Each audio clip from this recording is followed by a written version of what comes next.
샤를 킨트와 나폴레옹이 이곳에서 자서 그런 이름이 붙은 것 같아요. 제가 뭐 황제는 아니지만 그래도 기분 좋게 이렇게 걷고 있습니다. 평범해 보이는 길 하나에도 영웅의 자취가 더해지니 새삼 남다르게 느껴집니다. 그런데 좁은 길목에서 유난히 눈에 띄는 걸 발견했습니다. 건물과 건물 사이를 연결한 구조물인데요. 불규칙하게 기울어진 모습이 호기심을 자극하기에 충분했습니다. What is that? Aqua. Récupère aqua. Aqua. Oui. Aqua est 14e siècle. et récupération d'eau. Ok. Uh-huh. Il récupère l'eau. Là-bas, devant, il y a la citerne, Uh-huh. 6000 mètres cubes. Et récupérer toute l'eau comme ça. 아, 여기는 보니파시오는 지대가 절벽 위 높기 때문에 우물이 거의 없었대요. 그래가지고 빗물을 받아서 이제 모아서 쓰는 건데, 그 이제 지붕으로 떨어지는 빗물을 모아서 저렇게 이제 건물과 건물 사이를 이어서 졸졸졸 흘러나오게 이제 해서 한 군데 모으는 거죠. 그러니까 일종의 이제 생활의 지혜라고 보는 것 같습니다. 이 역시 앞서 가보았던 해안절벽의 우물처럼 물을 확보하고자 한 노력의 일환인데요. 성안 주민들의 생활용수가 부족했던 보니파시오에서는 이렇게 얻은 물을 생마리교의 지하로 모았다고 합니다. Les gouttières, là, vous voyez, ça servait à remplir l'eau. Hein? Voilà. Ça, c'est génois. Alors ça, c'est une citerne. Hein? Ça, il y avait 650 mètres cubes d'eau. Vous voyez, c'est... Voilà. Elle va jusque là-bas. Vous voyez, elle est très grande. C'est vraiment une grande citerne. Hein? Voilà. Et là, voilà, 650 mètres cubes d'eau. Hein?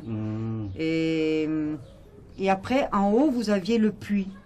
Parce que de l'autre côté, il y a des escaliers. Et de ce côté, il y a un puits où les gens faisaient descendre le seau et pour récupérer l'eau. 지금은 상수도가 있어서 흔적만 남았을 뿐입니다. 이번엔 성의 다른 쪽으로 가보기로 했습니다. 야, 여기는 갈매기도 무섭더라.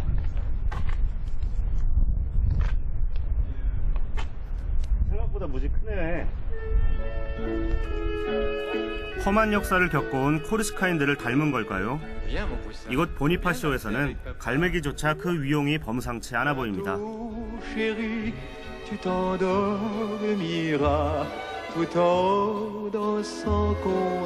사실 보니파시오는 프랑스 본토보다 바다 건너 이탈리아에 훨씬 더 가깝습니다. 저 뒤로 아득하게 멀리 보이는 섬이 이탈리아령 사르데냐라는 섬입니다. 바로 이곳 보니파시오는 유럽 대륙 이탈리아 쪽과 사르데냐와 어떤 그 연락항 역할을 아주 오랜 역사적인 배경을 가지고 지금까지도 계속 해오고 있는 것 같아요. 제2차 세계대전 당시 코르시카 섬은 독일군과 이탈리아군을 경계하는 최전선의 역할을 했다고 합니다. 당시 전쟁에 참전했던 어린 왕자의 작가 생텍쥐베리가 실종된 곳도 바로 이곳 코르시카의 전선이었습니다. 보니파시오와 사르데냐의 실제 거리는 12km밖에 되지 않아서 이곳에서 포를 쏘면 사르데냐까지 사정거리 안에 들어온다고 합니다.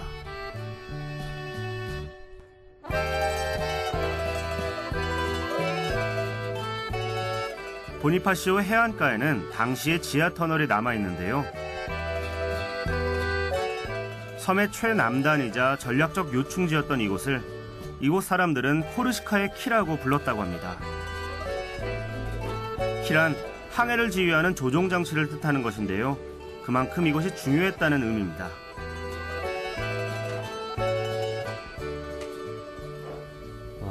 이 터널은 지난 1880년에 프랑스 군인들이 일일이 다 손으로 팠다고 합니다. 석회암이다 보니까 아무래도 좀 발파를 하면은 붕괴할 위험이 있어서 그랬는지 몰라도 이렇게 손으로 만져보면 묻어나올 정도로 좀 상당히 무른 것 같아요. 아무래도 석회암이다 보니까 그런 것 같은데 그래도 한 130년 이상을 아직까지도 이렇게 잘 버텨주고 있는 것 같습니다.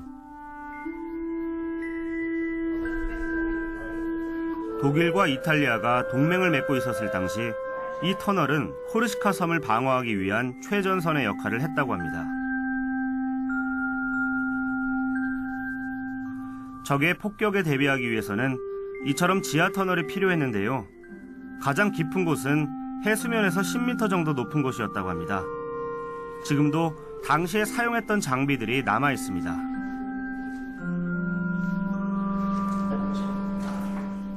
발전 시설을 이렇게 지하에 만들었나 봐요. 1, 2차 세계대전 때 썼던 발전기가 그대로 여기 남아 있네요. 이렇게 기어나 뭐 벨트 이런 것들이.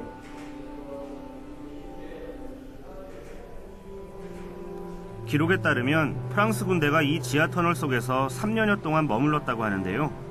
터널의 바닥에는 레일이 깔려 있어서 대포를 숨길 때 이용했던 것으로 보여집니다.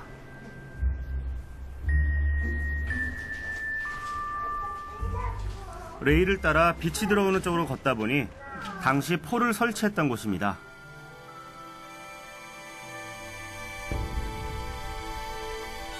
이곳에서니 멀리 사르데냐 해협이 눈에 들어옵니다. 문득 전쟁의 포화 속에서 이 바다를 바라봤을 당시 젊은이들이 떠올랐습니다. 그들 역시 누군가의 아들이었고 연인이었으며 또 형제였을 겁니다.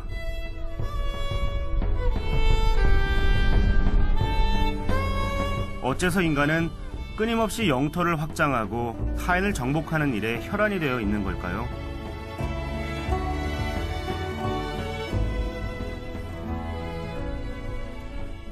우리의 근현대사에 대한 글을 써오고 있는 제게 코르시카의 슬픈 역사는 결코 남의 일처럼 다가오지 않습니다.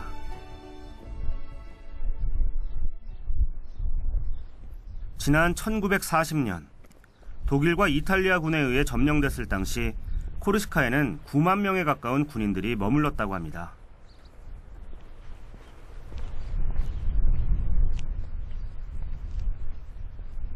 아마도 그들 중에는 다시 고향 땅을 밟지 못한 이들도 많았을 겁니다. 고향에 가지 못한 그들의 영혼이 이곳 바닷가 공동묘지에 잠들어 있습니다. 또한 이곳엔 크림 전쟁 당시 세밀리안트라는 배에서 전사한 753명의 군인들과 제1차 세계대전에 프랑스를 위해 참전했던 코르시카의 젊은이들도 함께 잠들어 있습니다. 유럽의 공동묘지는 기본적으로 가장 시야가 확 트인 그 전망 좋은 곳에 있는 것 같아요. 근데 이곳 보니파시오는 유독 더 바다에 가깝고 신선한 공기가 오는 그런 곳에 있는 것 같습니다.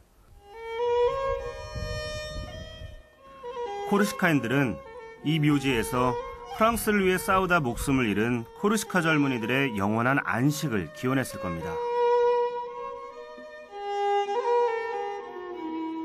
이러한 아픈 역사를 간직한 코르시카인들은 점차 자신들의 고유한 문화를 되살리기 위한 노력을 해왔고 프랑스이면서도 프랑스가 아닌 그들의 정체성을 강화시켰습니다.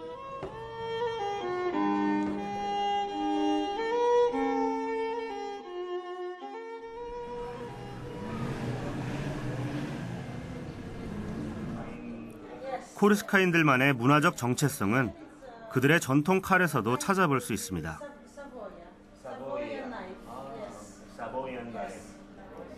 예리하지만 또한 아름다운 코르시카의 전통 칼들은 모두 수공예로 만들어진다고 합니다. 양뿔로 만든 손잡이 그리고 뭐 그 숫소 뿔로 만든 것도 있고